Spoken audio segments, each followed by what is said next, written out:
baik rumahnya Allah, maka insya Allah kelak kita berkumpul di tempat yang paling baik, yaitu surganya Allah Subhanahu wa Ta'ala.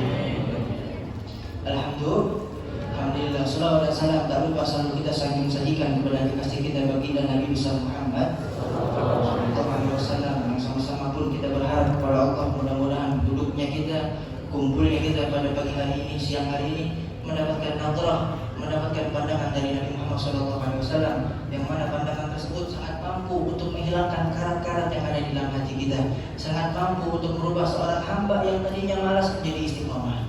Alhamdulillah, saling doa Bang ya. Saling doa, karena di tempat-tempat seperti ini semuanya sama di hadapan Allah, nggak ada yang beda. Ustadznya pun sama, bahkan bisa jadi antum doanya lebih makbul daripada saya. Kau bisa tak? Ya gak ada ustadz ngambil amplop,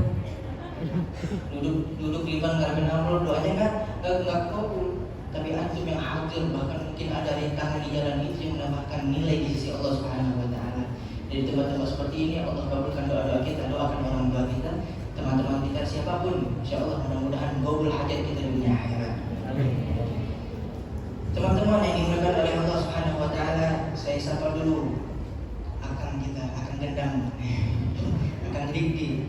Ya, masya Allah, ini adalah daripada kerja keras beliau, ya, daripada usaha beliau untuk menghadirkan majlis-majlis mulia seperti ini. Mudah-mudahan insya Allah setiap bulan mau, insya Allah setiap bulan, insya Allah bulan depan, bulan Juli, insya Allah ada lagi. Mudah-mudahan kita semua panjang umur bisa menghadiri majlis.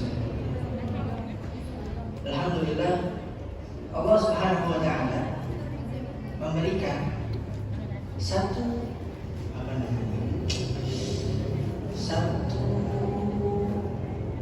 kitab yang diturunkan oleh kekasihnya Nabi besar Muhammad sallallahu alaihi wasallam, yang dimana di dalamnya sebagai petunjuk untuk kita semua. Ini adalah rahmat, ini adalah karunia dari Allah Subhanahu Wa Taala. Bersyukur, yang mana apabila kita semua diizinkan oleh Allah mengemban amanah tersebut. Sebab apa? Law anzalna hadzal Qur'an 'ala jabal la ra'aitahu khashi'an mutasaddi'an min khasyatillah. Ini tadinya Al-Qur'an Allah turunkan ke gunung, tapi gunung akan hancur, pecah belah. Sebab apa? Takut kepada Allah. Tetapi Allah turunkan kepada hati-hati manusia, ke dalam kalbu kita. Sebab apa? Allah tahu kita mampu untuk mengembannya. Dan kita adalah umat yang paling mulia, umatnya Nabi besar Muhammad sallallahu alaihi wasallam. Maka berbanggalah kita. Mungkin ya zaman sekarang nih, zamannya apa nih Mas? Zamannya apa nih namanya? Ini namanya setan gepeng, setan geprek. Karena yang namanya setan sekarang udah nggak tanduk. Setan sekarang nih otak ini, ya kan? Ini ujian bagi kita. Ustaz, saya mau, ya Allah, RAM-nya dikit, penyimpanan dikit, nggak bisa download game, nggak apa-apa. Teman kita asyik, ya, bercengkrama dengan handphonenya, bisa berjam-jam bermain handphone, chatting, main game. Tapi kita hanya sibuk dengan Al-Quran. Ya, syukuri karena nggak semua Allah izinkan seperti itu. Ini handphone alat komunikasi sesama makhluk, tetapi Al-Quran alat komunikasi kita langsung dengan Allah Subhanahu Wa Taala. Handphone jaringannya terbatas Bang, ya, jaringannya terbatas, apalagi kering, ya Allah. Saya ngerasain soalnya Bang, saya ngerasain jaringannya terbatas, tapi Al-Quran jaringannya tidak pernah terbatas. Dan Al-Quran ini Allah turunkan untuk Nabi Muhammad. Dari mana Al-Quran? Dari Allah Subhanahu Wa Taala. Rob Tuhan yang Maha Agung, yang Maha Esa, yang tidak akan pernah hilang dimakan oleh zaman. Kita imam bersandar sama perusahaannya rugi, kita ikut rugi. Kita bersandar sama bosnya bangkrut, kita ikut bangkrut. Kita bersandar sama tiangnya roboh, kita ikut roboh. Apalagi kita bersandar sama orang kaya miskin, kita ikut miskin. Kita bersandar sama pejabatnya pensiun, kita bingung, habis masa jabatannya. Tapi ketika kita sandarkan hati kita, diri kita hanya kepada Allah, ingat Allah Subhanahu Wa Taala tidak pernah miskin. Allah Subhanahu Wa Taala tidak akan pernah bangkrut, dan kekayaan Allah akan terus ada selama-lamanya. mereka yang bermaksiat, di luar sana masih sayang Allah kasih rezeki.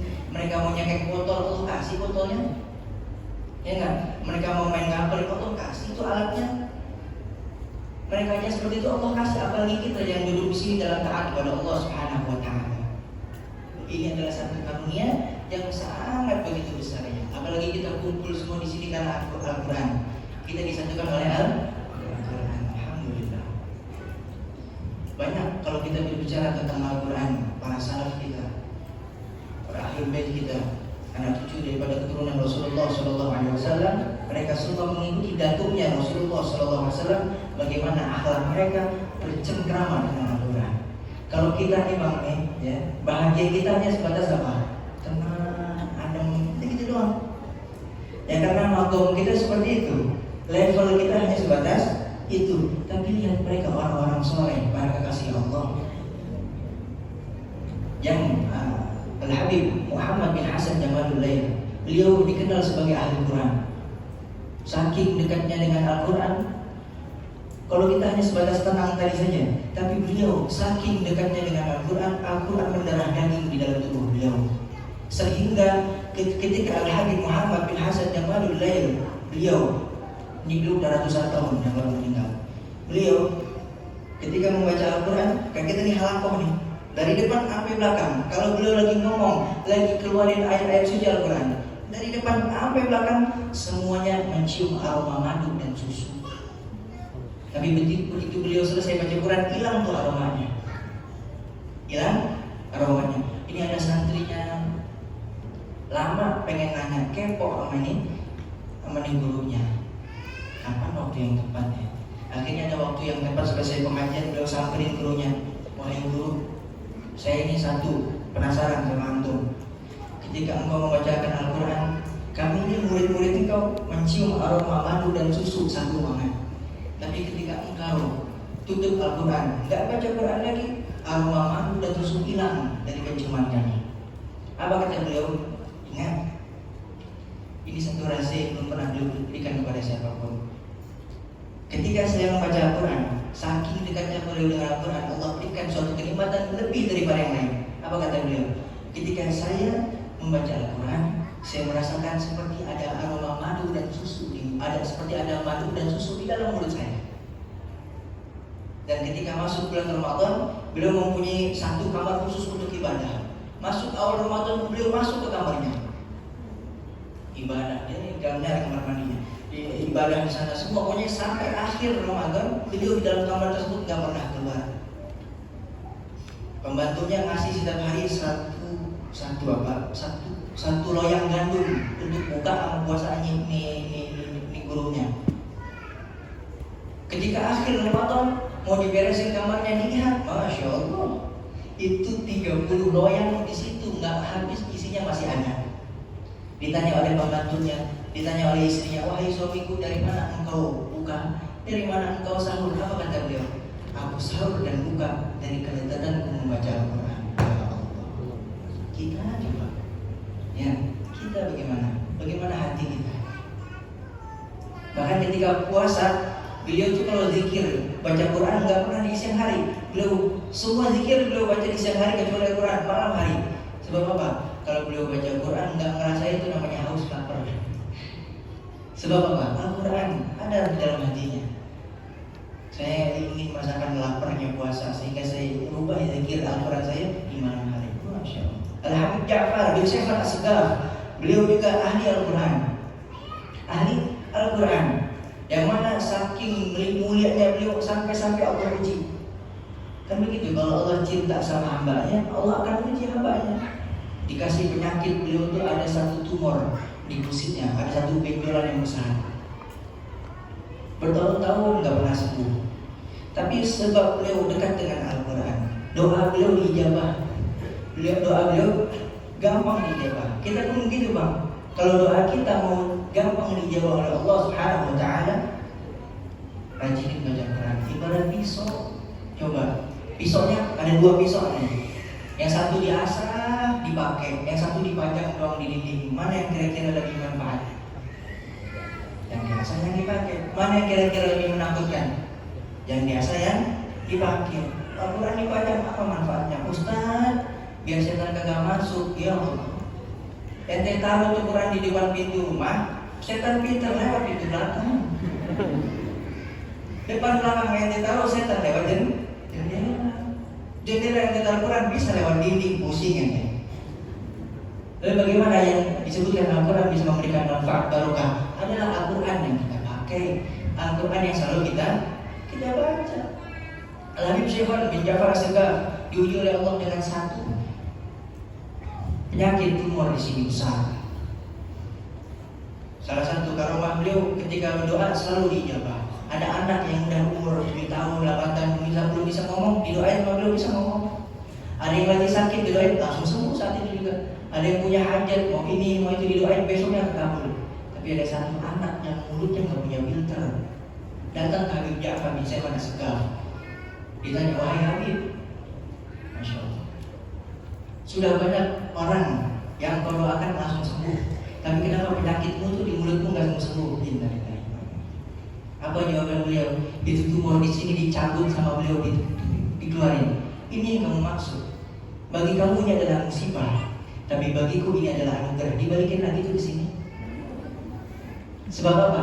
Yang beliau lihat bukan sakitnya, tapi yang beliau lihat adalah siapa yang memberi sakit tersebut. Allah. Beda sama kita, ya. Ya Allah, kenapa harus saya yang sakit? Baru sakit 2 hari pengen mati, ya. Ya. Padahal kalau kita mau bersabar aja, itu adalah sebuah kemuliaan dari Allah Subhanahu Wa Taala. Termasuk di antara 3 pusaka yang Allah berikan kepada hamba-Nya. Tidak Allah berikan kepada hamba-Nya kecuali hamba-Nya yang dicintai. Salah satunya adalah sakit. Makanya kalau kita sakit itu sabar. Dan kata Rasulullah tutupin. Zaman sekarang kan aneh. Lagi sakit foto dirancang, tangan diimus begini. Taruh di mana? Di mana tuh? Apa? Story WA. Di story Instagram tulisannya apa? GWS forum nih. Gak boleh. Kata Rasulullah hal-hal yang seperti itu gak boleh. Simpan urusan kita sama Allah. Sebab apa? Dengan sakit tersebut Allah tambah cintanya kepada kita. Allah tambahkan ridhonya. Allah hapuskan dosa-dosa kita dan Allah angkat derajat kita. Habib Ja'far bin Syekh As-Sagaf, beliau kalau merasakan sakit sebab tumor yang ada di gusinya, beliau terus baca Quran sampai sakitnya hilang. Itu beliau. Kalau kita sariawan, baru Fatihahnya udah walaturin dapat ampun. Ya enggak? Tuh, kalau kita mau menambah motivasi di dalam diri kita, lihat bagaimana kisah-kisah orang-orang saleh, wabil khusus anak cucunya Nabi Muhammad. Sebab yang lebih mengetahui Rasulullah, yang lebih mengetahui bagaimana Nabi Muhammad, ya anak cucunya. Ada kita nih bertamu ke satu pejabat mungkin, jangan itu urusan dunia. Ke ulama, kita bertamu ke rumah ulama. Kalau kita mau mengetahui kepribadian beliau, kita tanyanya mas siapa? Sama tetangganya atau sama anak istrinya? Anak istrinya pun begitu. Kalau kita mau lebih mengetahui bagaimana Al-Quran, kita pelajari bagaimana sifat-sifat Rasulullah, bertamu dan bertanya kepada anak cucu beliau. Alhamdulillah, Allah jaga Indonesia ini. Salah satunya barokah daripada para habaib, para aulia yang masih ada di bumi kita Nusantara. Alhamdulillah. Dan ketika kita membaca Al-Quran, disunnahkan jangan ngedekam. Jangan diem di satu tempat, pindah. Mentang-mentang ada tiang di situ mulu. Bukan abang, bukan. Memang tiangnya udah ada di situ. Ya. Antum tahu Hajar Aswad? Ya. Hajar Aswad warnanya apa? Hitam pekat. Antum tahu ketika awal turun warnanya apa? Putih, berkilau. Tapi Ustaz, yang saya lihat di TV warna hitam. Sebab apa? Ketika Allah turunkan Hajar Aswad saat itu, di sekeliling Ka'bah banyak terjadi kemaksiatan. Ada khamar, ada judi, ya, ada banyak menyembah berhala dan banyak maksiat-maksiat yang lain. Sehingga ini Hajar Aswad yang putih, yang suci, yang berkilau berkilau, menyerap itu amal-amal keburukan, amal maksiat sehingga menjadi hitam itu batu. Itu batu, bagaimana dengan hati kita? Ya. Makanya kalau kita mau nongkrong, kita mau ngobrol sama teman, lihat tongkrongan kita kira-kira nongkrong lagi nggak di surga. Kalau kira-kira tongkrongan kita nggak bisa nongkrong lagi di surga, mending jangan ikut dah. Takut apa? Hati kita nyerap, batu aja nyerap, apalagi hati kita tuh. Gimana kita bisa istiqomah sama Al-Quran, ngumpulnya sama orang, dunia, ya, sholatnya entar, tapi ketika mau dikabulin pengen langsung saat itu juga. Innalillahi wa inna ilaihi raji'un. Tuh, benda mati menyerap semua apa yang ada di sekelilingnya. Emang kita kata ini meja nggak tahu, bang. Emang ini dinding nggak tahu semua. Akan menjadi saksi di hadapan Allah Subhanahu Wa Taala. Makanya kenapa kita disunahkan? Kita ini sholat zuhur nih.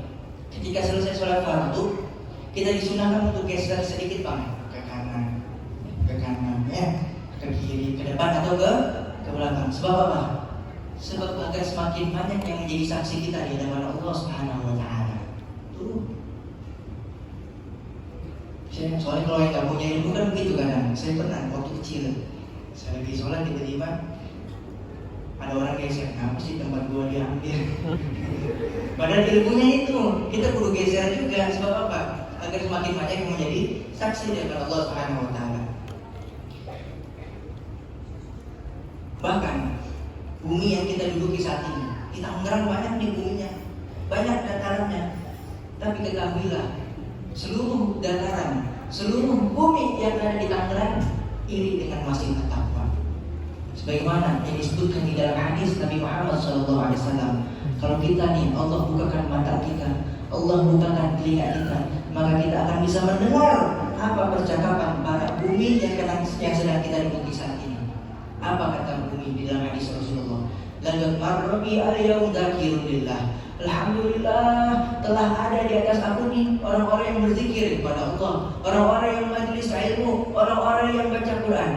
Terus di bumi berkata sama bumi yang lain, fahal marrabikum dzakirun lillah. Hei, adakah di antara kalian yang di atasnya ada orang-orang seperti saya nih? Jadi bumi saling membanggakan antara satu dengan yang lainnya, sebab dipakai untuk kebaikan. Kalau dipakai untuk keburukan, sama seperti dunia, akan marah buminya. Ya, makanya ketika kalau kita nanti berkunjung ke Hadramaut di Tarim, itu ba'da maghrib itu seperti suara lebah. Semua rumah baca Quran. Baca Qurannya di mana? Ganti-ganti. Misalnya hari Senin di kamar kakak, hari Selasa di kamar adik, hari Rabu di kamar ayah ibu, hari Kamis di kamar kita, hari Jumat di ruang tamu, sampai di dapur. Semua tuh bagian rumah dibacain Al-Quran. Biar apa? Biar nggak ngiri semua buminya, kecuali kamar mandi ya. Ini terlalu soleh kalau baca Quran kamar mandi. Ya, terlalu bersemangat, nggak boleh ya. Kalau HP ada Qurannya gimana? Nggak apa-apa, asal ditutup. Jangan dibuka di kamar mandi, itu tuh aplikasinya. Apa yang kita ngapal Quran mau masuk kamar mandi, otak kita tetap di luar? Kan enggak. Sebab di otak kita ada hafalan kita kan begitu. Asal jangan dibaca di kamar mandi. Tuh begitu. Baca semua. Mulai nanti ya, pulang dari kita amalkan, baca di ruang tamu, besoknya baca di kamar, baca di halaman, sampai kita pun bacain. Biar semuanya kebagian barokah. Sebab apa? Ini bumi saling ngiri. Sebab di atasnya dipakai untuk kebaikan. Pada satu saat ada seorang murid dari Al-Habib Abdullah bin Husain bin Tahir. Di dalam mimpinya beliau melihat rumahnya Habib Abdullah di kota Masirah lebih tinggi daripada rumah-rumah yang ada di kota Masirah. Padahal di kota tersebut banyak rumahnya yang tinggi, tapi rumah beliau posisinya lebih tinggi di dalam mimpinya. Dan anehnya di situ kamar beliau posisinya lebih tinggi daripada rumah beliau. Bayangkan, kamar beliau posisinya lebih tinggi daripada rumahnya. Pagi hari ini santri kepo, penasaran. Wahai, datang ke rumahnya Habib Abdullah. Wahai Habib, semalam nih saya mimpi melihat rumah kau lebih tinggi daripada rumah-rumah yang ada di kota Masirah. Dan yang bikin saya takjub, kamar kau lebih tinggi tahu rasanya. Apa kata beliau? Kata beliau, wahai santriku, wahai anakku, tidaklah satu jengkal di atas rumahku, melainkan di atasnya telah aku hatapkan Al-Quran. Dan tidaklah satu anak tangga di rumahku, melainkan setiap satu anak tangga telah aku hatam Al-Quran di atasnya. Dan kau tahu kenapa posisi kamar lebih tinggi daripada rumahku? Jangan kau tanya, karena di dalam kamar sudah ribuan kali aku hatamkan Al-Quran. Ya Allah, bagaimana dengan kita? Ya, Ramadan juga cuma sekali. Siapa? Saya. Siapa yang hatam Ramadan cuma sekali? Saya. Siapa? Siapa? Udah bisa Ramadan tutup lagi. Siapa? Saya. Makanya itu baca Al-Quran. Satu hari satu juz sanggup? Insya Allah. Kan satu Quran, satu juz ada 10 lembar ya. Ya nggak? Bagi aja subuh 2 lembar, duhur 2 lembar, asar 2 lembar, maghrib 2 lembar, Aisyah 2 lembar, sehari kelar 1 juz. Emang nggak apa-apa sehari sejuz? Nggak apa-apa, sehari saya juga nggak apa-apa. Kenapa? Sebab yang dicintai oleh Allah adalah yuraddidu hawa'iqallah. Yang sedikit tapi istiqomah. Hari ini baca 10 juz, udah gitu 2 bulan nggak ngaji lagi.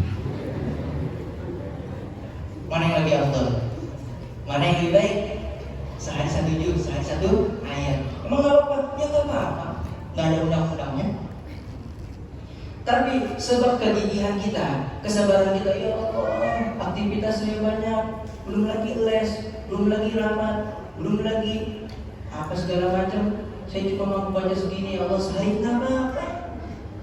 Nanti lama-lama Allah lihat nih hambaku nih serius istiqomah. Nanti lama-lama Allah tambahkan waktunya, Allah tambahkan kesanggupannya, Allah tambahkan durasinya. Masih nggak bisa juga, masih nggak bisa juga sehari baca Quran minimal baca Al-Ikhlas 3 kali. Karena Al-Ikhlas, barang siapa yang membaca surat Al-Ikhlas, sama dia seperti membaca sepertiga Al-Quran. Kita baca 3 kali ya, udah hatam Al-Quran. Ya, sama-sama kita baca.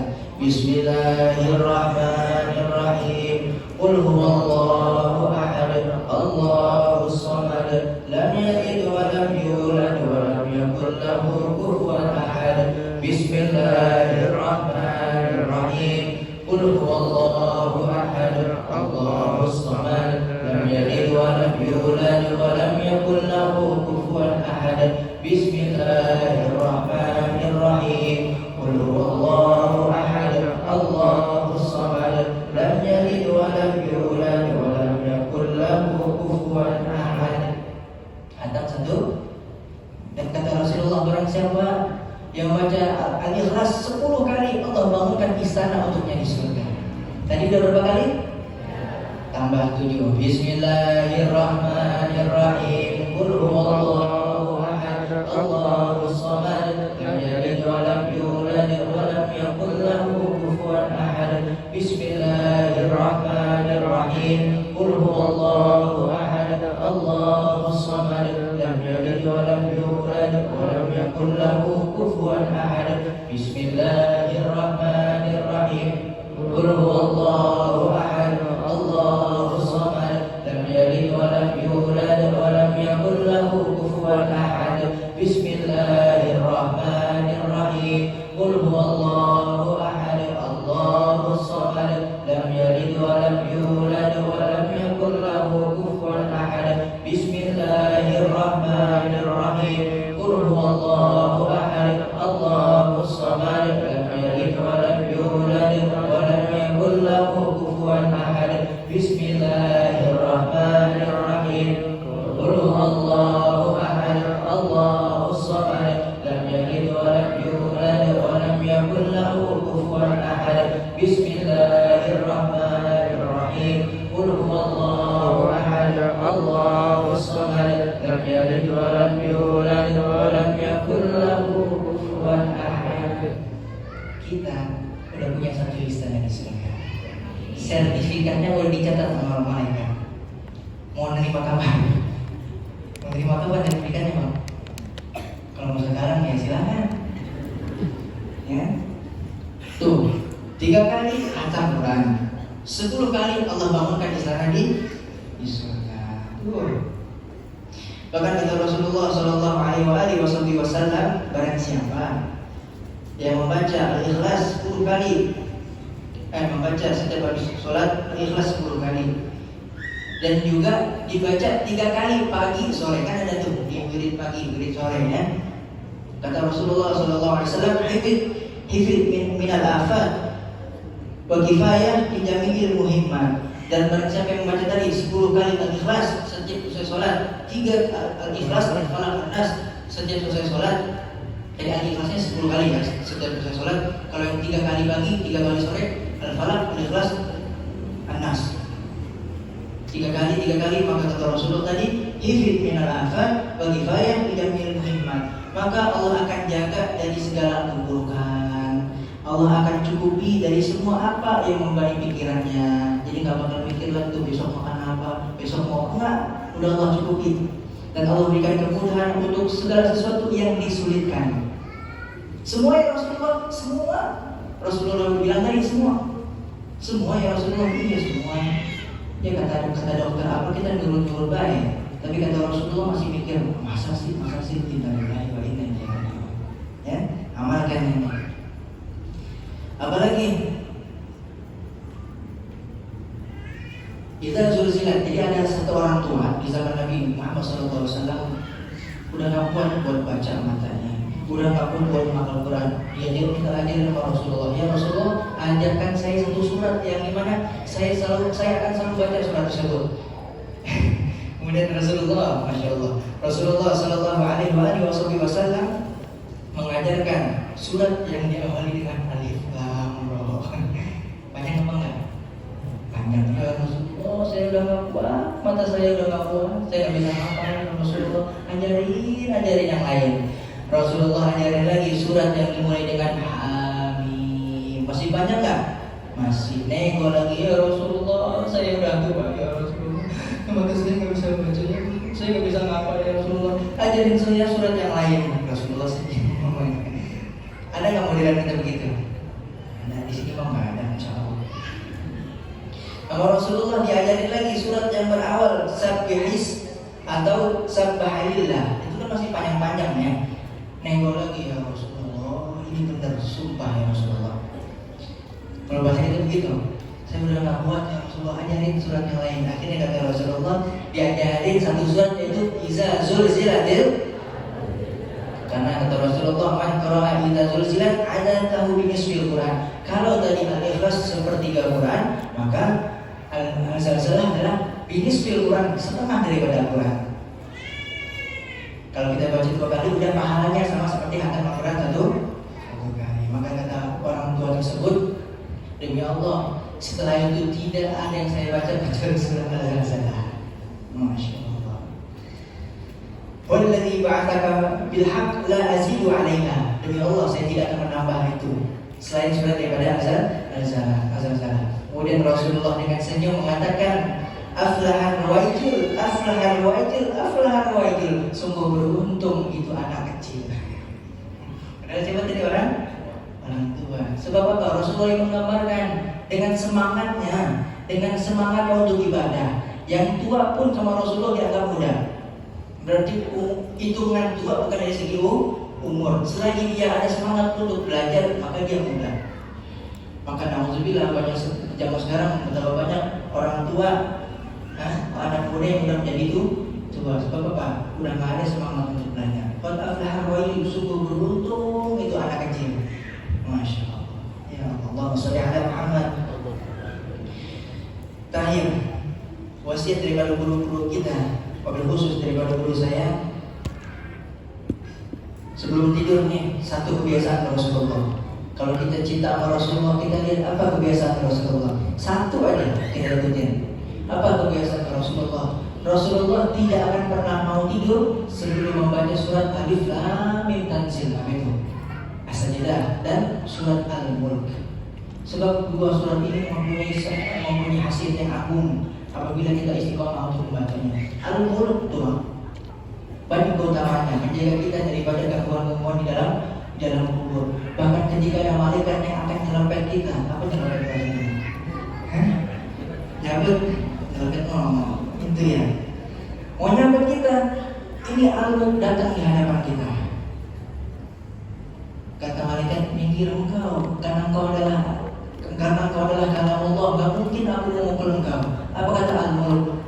Balik kepada Allah. Kalau engkau mau mukul hambanya ini, maka hilangkan aku daripada Al-Quran.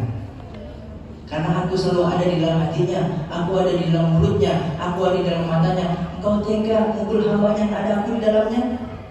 Malaikat balik kepada Allah, ya Allah, ini ada satu surat Al-Mulk yang menjaga dia. Apa kata malaikat? Sehingga saya tidak bisa memukul ini hamba, tidak bisa mengadab ini hamba. Apa kata Allah? Turun dan sampaikan kepada Al-Mulk, aku telah ampuni hamba tersebut. Al-Mulk As-Sajdah juga nggak kalah keren. As-Sajdah surat keberapa itu bang? Juz ke-32, juz ke-21, surat ke-32, berjumlah 30 ayat. Ini kalau hafalin sehari ayat, mumpung 30 ayat. Sebulan hafal As-Sajdah, nggak pendek, nggak panjang, sedang. Apa manfaatnya kata Rasulullah SAW? Nah, ada yang nanya, Ustaz, kenapa namanya sejadah sih? Kenapa bukan ruku, bukan kenapa, bukan? Ada yang begitu modelnya. Ini namanya semangat belajar. Nanya nggak apa-apa. Nanya nggak apa-apa. Asal jangan aneh-aneh. Zaman sekarang begitu anak-anak. Belajar sama Google, nanyanya sama Ustaz. Ustaz, saya mau nanya apa? Kalau kita lagi sholat, kentut batal enggak? Ya batal. Cuma yang saya bingung, Ustaz. Kenapa yang bunyi pantat yang dibasuh muka? Akhirnya mau Ustaz jadi jawab, ya kalau kamu kentut, yang malu muka kamu atau pantat kamu? Muka saya Ustaz, ya udah muka lu cebokin. Tuh, yang sekarang ada aja nanya ya. Nih, kenapa dinamakan surat Sajdah? Karena dinisbatkan pada orang mukmin yang bersujud ketika mendengar ayat ke-15 dari surat As-Sajdah. Ayat ke-15. Wazukul azab wal kulli bima kuntum ta'malun. Innama yu'minu bi ayatina alladziina idza dzukiru biha kharru sujada wa sabbahu bihamdi rabbihim wa hum la yastakbirun. Tuh Bang, kalau di Al-Qur'an ada tanda kubah begini, namanya ayat As-Sajdah. Baik di dalam sholat maupun di luar sholat disunnahkan sujud. Disunahkan sujud. Kalau nggak memungkinkan kira-kira ini buat sujud gimana? Kalau mau tetap mendapatkan keutamaannya, diganti dengan membaca Subhanallah, Alhamdulillah, wa la ilaha illallah, wallahu akbar 3 kali, ditutup wala haula wala quwwata illa billahil aliyyil azim. Maka dengan bacaan tersebut sudah menyamai pahala sujud tadi kita. Sujud Sajdah, masyaallah. Diriwayatkan di dalam hadis Nabi Muhammad SAW dari Jabir bahwasanya Rasulullah tidak akan mau tidur sampai boleh membaca Alif Lam Mim Tanzil wa tabarakalladzi biyadihil mulk, As-Sajdah dan Al-Mulk. Dan di dalam hadisnya Rasulullah SAW menyampaikan satu motivasi kepada kita. Alif Lam Mim Tanzil tajidu laha janahani yaumil qiyamah tudhillu sahibaha wa taqulu la sabila alaihi la sabila alaihi. Ini surat Alif Lam Mim Tanzil, surat As-Sajdah akan datang pada hari kiamat dengan kedua sayapnya. Jangan dibayangin mah ya, beda sayapnya. Akan datang dengan kedua sayapnya. Akan menaungi orang yang selalu membacanya, melindungi orang yang membacanya, dan wa taqulu la sabila alaihi la sabila alaihi, dan dia mengatakan kepada malaikat tidak ada jalan untuk menyiksa orang. Di dalam hadis yang lain dari Khalid bin Ma'dan, Iqra'ul Munjiyah, bacalah Munjiyah, surat yang menyelamatkan. Wahiyya Alif Lam Mim Tanzil, yaitu surat As-Sajdah. Fa innahu balaghani anna rajulan, karena ada dikabarkan ada seorang laki-laki, karena yaqra'uha ma yaqra'u syai'an ghairuha, dia hobinya baca surat As-Sajdah, ma yaqra'u syai'an ghairuha, enggak mau baca surat yang lain selain As-Sajdah. Sajdah menurut Rasulullah. Wakana yang paling menarik, wakana katsirul khotoya, dan sedangkan dia ini orang ahli maksiat, dia adalah pendosa, tapi dia suka baca Quran, tapi yang dibaca cuma As-Sajdah. Maka ada katsirul khotoya kata Rasulullah, dia banyak dosa. Maka pada hari kiamat fa nasyarat janaha alaih wa qalat rabbi ighfir lahu. Maka pada hari kiamat ini as-sidah yang biasa dibaca amal orang pada ahli maksiat berdosa akan datang pada hari kiamat dengan sayapnya. Wa qalat rabbi ighfir lahu fa innahu kana yuksiru min tilawati. Ya Allah, ampunilah dia sebab di dunia dia selalu dan banyak membaca aku. Fasyafa'aha rabbu fihi. Maka saat itu juga Allah kabulkan permintaan surat As-Sajdah. Allah ampuni si pendosa tersebut. Wa qala uktubu lahu bi kulli khati'atin hasanah. Dan Allah ganti dari setiap satu dosanya, Allah ganti dengan satu pahala. Warfa'alahu darajah, dan Allah angkat dia di dalam keadaan derajat yang tertinggi. Rawahu ad-Darimi, diriwayatkan oleh Ad-Darimi. Masya Allah, ini adalah Quran adalah rizki Pak. Udah baca aja, baca semampu kita. Rizki terbaik Al-Quran. Mau kuliah, mau kerja, mau apapun hajat kita baca Quran. Ustaz, saya mau kuliah di ITB, cakap. Saya mau kuliah di Oxford. Oxford, hah? Ini ada pengen di kantor aja ya, ITB aja apa kamu ya? Di Oxford kah, tuh di Tarim kah, dimanapun itu, di Madinah, di Mekah nih baca Quran. Kalau kita nih, mohon maaf bang, kayak saya nih, kalau kita ngandelin nilai kita, ya Allah di atas kita masih ada yang lebih tinggi. Kalau kita ngandelin beasiswa, maka kita akan baris, akan mengantri untuk masuk ke universitas tersebut melalui jalur beasiswa bersama orang-orang lain yang mendapatkan beasiswa. Dan pasti di atas kita selalu ada orang yang lebih tinggi nilai daripada kita. Kalau kita merasa sebagai hamba-Nya Allah, umatnya Rasulullah, ini adalah Quran rezeki, harusnya kita lebih bangga berada di jalur VIP. Jalur apa itu? Jalur Quran, jalur tahajud, jalur duha, jalur sholawat, jalur istighfar. Itu jalur kita. Makanya jangan heran, yang lain sibuk antri lama panggilan, kita langsung. Sebab apa? Ini Quran orang dalam. Quran orang halo tuh, kadang kita gitu, kata Pak Guru kita. Ya, asal ntar kopinya tambah dikit ya. Kita nih gak bisa merubah Al-Quran, tapi Al-Quran bisa merubah hidup. Baca, lagi lapar baca Quran. Tuh bener bang, ini lagi saya sadar nih kisah saya. Lapar nih, tapi kita masih sibuk dengan hafalan kita. Belum dapat, kita waktu itu disuruh setoran 3 lembar dalam 1 hari. Belum dapat. Lapar, tapi ini hafalan belum dapat. Kata guru saya, udah baca Yasin aja. Akhirnya kita nggak makan siang seminggu, nggak ngambil makan di dapur, baca Yasin dulu. Pada Allah bener lapar kita nih kamu. Alhasil kita nggak ngambil makan yang di dapur seminggu. Begitu udah seminggu kita baca Yasin mulu, aduh bosan nih, pengen nih sekali-kali makan siang lagi, datang ke dapur. Ngomel tuh mau di dapur, mana aja lu seminggu nggak ngambil nasi. Disuruh kiai baca Yasin katanya kalau lapar. Oh, ya udah bawa nih nasi, bawa makan kita. Makan sehari itu dong siang, besok siang kita ngambil, nggak dimasakin. Bu, mana nih masakannya? Makan oh Yasin. Tapi benar ya, apapun hajat kita bacain Quran, apalagi Yasin adalah hatinya Al-Quran, inti daripada Al-Quran di dalamnya. Baca Yasin ya, yang lagi sakit bacain Yasin, yang lagi meninggal bacain Yasin di sampingnya. Itu sebab apapun suratnya baik, apapun suratnya baik. Tapi itu tadi, kalau kita tidak bisa baca semua, minimal tadi Al-Ikhlas sama Al-Sajdah. Tuh, mudah-mudahan yang sedikit ini bermanfaat ya. Insyaallah mudah-mudahan kita bisa berkumpul di lain kesempatan. Kurang lebihnya mohon maaf apabila kelebihan, kemuliaan, keistimewaan semuanya datang dari Allah, dari Rasulullah Sallallahu Alaihi Wasallam. Kekurangan, kehinaan semuanya datangnya dari diri saya sendiri. Sekali lagi saya mohon maaf. Saya mohon ridho dari hati antum semua atas keterlambatan saya. Ya, mohon doa sama-sama kita bersihkan hati, mudah-mudahan dan kepentingannya Allah berubah keadaan kita menjadi jauh lebih baik. Ya muhawwil ahwal, hawil halana ila ahsanil hal. Amin ya rabbal alamin. Ya. Pesan saya, nih kita udah masuk nih di sini di RWK, udah jangan keluar. Hadiri rutin insyaallah sebulan sekali dengan insyaallah yang isi beda-beda ya. Insyaallah sebulan sekali kita silaturahim. Di mana tempatnya? Di Takwa, enggak mesti. Nanti ada pengumuman dari Bang Dingding. Dan nanti juga juga akan ada rihlah setiap tahunnya ya, rihlah kita dakwah, kita camping ukhuwah, camping Quran dimanapun nanti insyaallah infonya dari Bang Diki. Makanya nanti silakan yang mau tinggalkan nomornya. Dan insyaallah nanti saya juga mau mengadakan daurah lagi, daurah menghafal surat As-Sajdah sehari-sehari. Nah, insyaallah ya, sebagai zikir kita yang jangan ditinggalkan sebelum kita tidur, Al-Mulk dan As-Sajdah. Mohon maaf, mohon doa saya, mudah-mudahan saya husnul khatimah.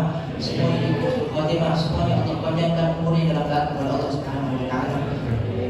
Allahumma shalli ala sayyidina Muhammad wa ala ali sayyidina Muhammad miftahil babi rahmatillah adada ma fi ilmillah salatan wa salaman daimain bi dawami mulkillah wa ala alihi wa sahbihi. Allahumma ighfir awsa' min dhunubi wa rahmatuka arja 'indi min 'amali. Ya Rabbana taqabbal minna salatana wa siyamana wa ruku'ana wa sujudana wa qu'udana wa tadarruana wa tahuswana wa ta'budana ya arhamar rahimin. Rabbana innaka antas sami'ul 'alim wa tub 'alaina ya